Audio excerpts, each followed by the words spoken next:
Добрый день, друзья!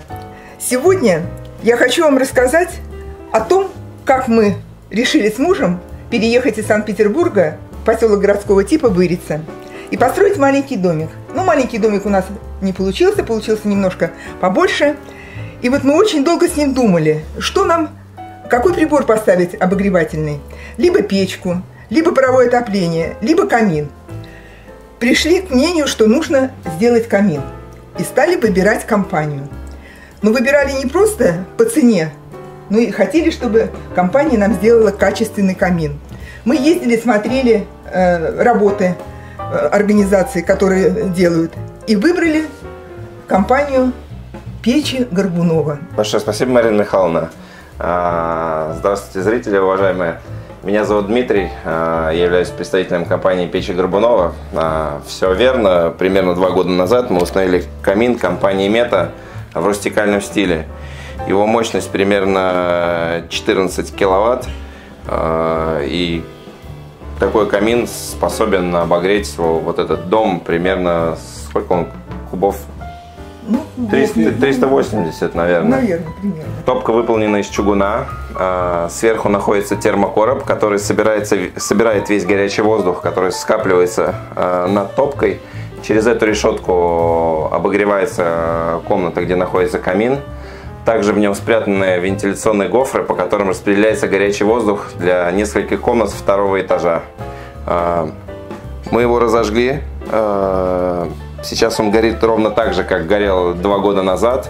И сейчас мы спросим у Марины Михайловны, удовлетворяет ли он ее полностью всем потребностям нашего климата.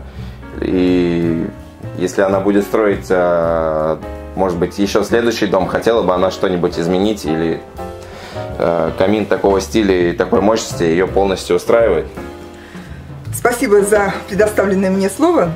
Что я хочу сказать? Дом у нас каркасник. И построен строителями не очень качественно. И если бы не этот дивный камин, то в прошлую зиму, когда было до минус 25, мы бы просто в нем замерзли. Очень хорошо растапливается. Топим брикетами, только березовыми дровами. И не только тепло идет от этого камина, но от этого камина идет какая-то магия. То есть, когда приезжают друзья, мы вот так же растапливаем камин и, само собой, вспоминаем добрым словом тех, кто это сделал. Вот спрашивает Дмитрий, если мы будем строить новый дом, будет ли у нас такой камин? Я считаю, что будет. Почему? Потому что если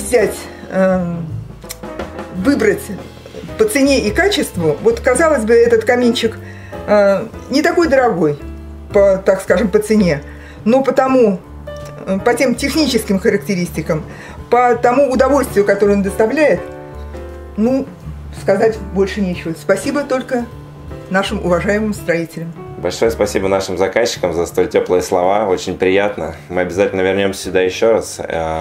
И вам, уважаемые зрители, хочу напомнить, что наша компания не только устанавливает и продает оборудование, а также выполняет полный спектр услуг по сервисному обслуживанию и также постгарантийному обслуживанию. Так что, дорогие друзья, подписывайтесь на наши видео, будьте в курсе последних событий, ставьте лайки. Спасибо вам большое. Увидимся в следующем видео.